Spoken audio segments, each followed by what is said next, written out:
2017-510309, Prodi Perbankan dan Keuangan kelas A. Simak videonya ya.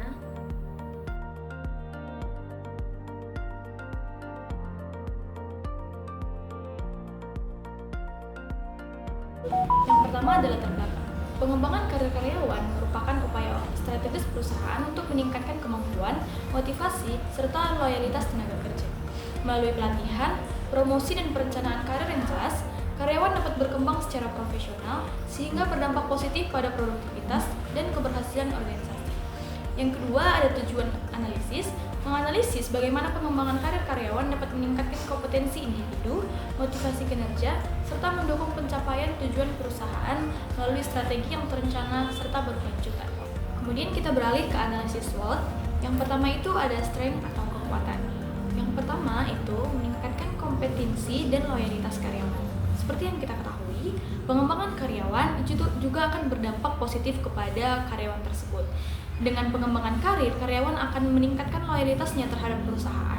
Sehingga dengan loyalitas yang diberikan, maka dia akan memberikan yang terbaik untuk perusahaan sehingga dapat membantu perusahaan dalam mencapai tujuannya. Dua, sekarang adalah weakness atau kelemahan.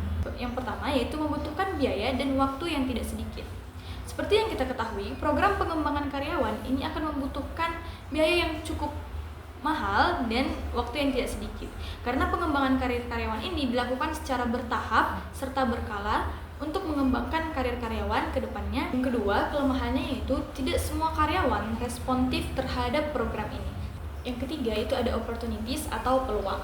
Yang pertama, adaptasi terhadap perubahan industri lebih cepat. Seperti yang kita ketahui, di zaman sekarang, perubahan industri dari tahun ke tahun semakin pesat, sehingga karyawan di perusahaan juga harus semakin beradaptasi dengan perkembangan industri ini agar tetap sesuai dengan zaman. Yang kedua, itu menjadi daya tarik dalam proses perekrutan. Dalam melamar kerja, tentunya para pelamar akan mempertimbangkan beberapa hal yang menurut mereka dapat meningkatkan karir mereka di perusahaan tersebut, sehingga program pengembangan karir karyawan ini dapat membantu mereka memilih perusahaan untuk mengembangkan karirnya bersama-sama dengan perusahaan, dan perusahaan juga dapat mencapai tujuannya bersama dengan karyawan. Yang keempat itu ada threats atau ancaman.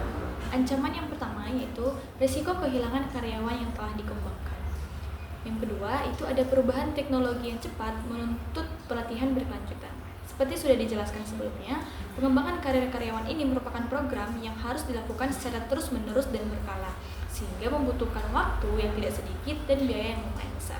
Yang keempat itu ada rekomendasi, yaitu perusahaan perlu menyusun program pengembangan karir yang berkelanjutan, menyesuaikan dengan kebutuhan industri dan menyesuaikan dengan keuangan, serta memberikan insentif atau kompensasi untuk tetap menjaga loyalitas karyawan. Nah, di sini saya sudah membandingkan dua perusahaan terhadap pengembangan karir karyawan yang dilakukan dua perusahaan ini, yaitu perusahaan Unilever dan perusahaan Indofood.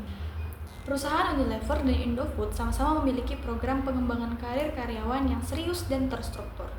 Unilever menekankan pelatihan yang beragam, seperti pelatihan langsung di tempat kerja, kelas daring, dan pembelajaran singkat melalui aplikasi.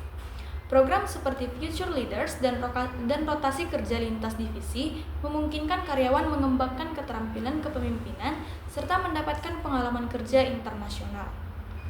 Unilever juga memiliki program pembinaan dan pendampingan khusus termasuk bagi penyandang disabilitas sebagai bagian dari komitmen terhadap inklusi dan keberagaman.